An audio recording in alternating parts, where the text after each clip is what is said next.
কি, এটা কি, কেন? তো অনুভূতির কথা জানানোর আগে আমি বলতে চাই যে এমব্রাইস হচ্ছে এমন একটা প্ল্যাটফর্ম, যে প্ল্যাটফর্ম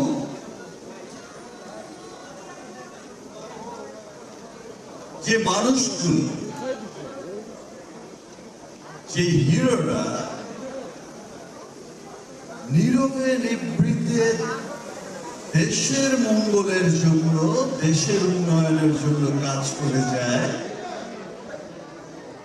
সমাজের মঙ্গলের জন্য কাজ করে যায়, সর্বোপরি মানুষের কল্যাণে কাজ করে যায়,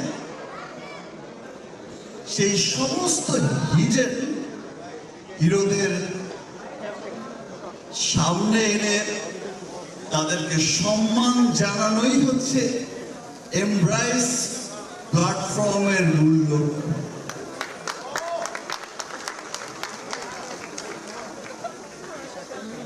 হয়তো অনেকের কাছে ক্লিয়ার হয়েছে, আর বাকিটা যত সময় যাবে, যতদিন আমরা এমব্রাইসের সাথে থাকব, যতদিন দেশের মানুষ, বিদেশের মানুষ যে যেখানেই আছে এমব্রাইসের দিকে চোখ রাখবে, যে বাইরে সবকিছুই ক্লিয়ার হয়ে যাবে যে এমব্রাইস আসলে একটা মহৎ উদ্যোগ নিয়েই কাজটা শুরু করেছে। সো আমার তো খুব ভালো লেগেছে, আমার আরো ভালো লেগেছে যে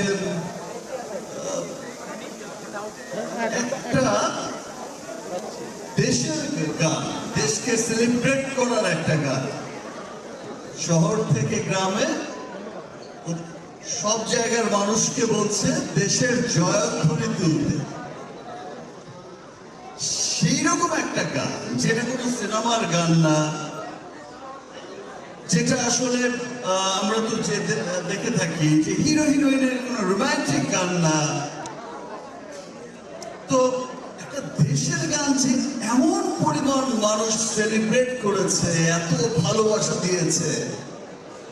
আমি শুরু করছিলাম রকস্টারে, আমি জাস্ট শুনতে পাচ্ছি যে আমার একটু পর পর বলছে, ভাই এত মিলিয়ন্স।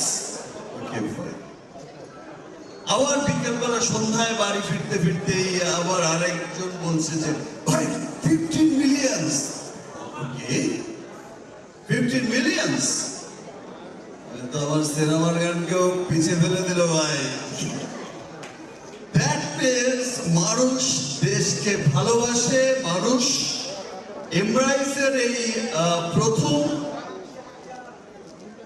এই পথ চলার প্রথমে গান দিয়ে যে শুরু হয়েছে, জানান দিয়েছে, দ্যাট মিন্স বোঝা গেল এই গানের মাধ্যমে যে মানুষ দেশকে ভালোবাসে, মানুষ দেশের সব ভালোর পক্ষে থাকে, সব দেশের সমস্ত মানুষই চায় যে ইয়েস আমি আমার দেশের জয়ধ্বনিটাই তুলতে চাই। এটাই প্রুভ করেছে। আমি আজকেও খুব হ্যাপি। আমি লাস্ট যেমন শুনেছি যে সেই গানে যারা পারফর্ম করেছে, যদিও শর্ট নোটিসে দেওয়া হয়েছে যে তাদের ভিডিও ক্লিপস পাঠানোর জন্য, তাদের সিলেকশন করে তাদের সাথে দেখা হবে। আমি খুব আনন্দিত, তার চেয়ে তো বেশি আনন্দিত যে আজকে আমি স্পেশালি আমার স্বচক্ষে সেই কিছু হিরোদের দেখতে পাবো, যাদের আসলে যারা এত এত ভালো ভালো কাজ করে গেছে বা করে যাচ্ছে,